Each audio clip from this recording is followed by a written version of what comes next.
Hello everyone, welcome back to my channel. ఈరోజు mini blog ఏంటంటే మా పెద్దోడి బర్త్డే రోజు మేము చాలా డిసప్పాయింట్ అయ్యాను. ఎందుకు అనేది నేను ఈ షార్ట్లో చెప్తాను. ఈ బేకరీలో మేము 1 డే ముందే కేక్ ఆర్డర్ ఇచ్చాము.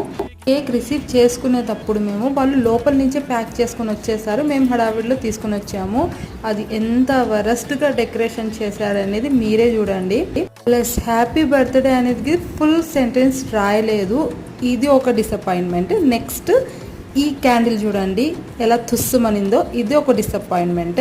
మేము వెళ్ళి అరిస్తే ఇలా డెకరేషన్ చేసి ఇచ్చారు వాళ్ళు. మళ్ళీ జస్ట్ జెమ్స్ పెట్టేసి డెకరేషన్ అని చెప్పేశారు. నెక్స్ట్ ఇక్కడ హ్యాపీ బర్త్డే అని స్టిక్ పెట్టించాను అని చెప్పారు. మేము అక్కడ చూసుకోలేదు. చూడండి, ఇది కూడా హ్యాపీ న్యూ ఇయర్ అని పెట్టించాడు. అది చూసి నాకు పిచ్చి లేసిపోయింది. ఏమి చెప్పలేం, టైం లేదని లాస్ట్కి ఇలా చాక్లెట్స్ పెట్టి డెకరేషన్ చేసి కొంచెం సాటిస్ఫాక్షన్ చేసుకున్నాను. ప్లీజ్ సబ్స్క్రైబ్ చేసుకోండి.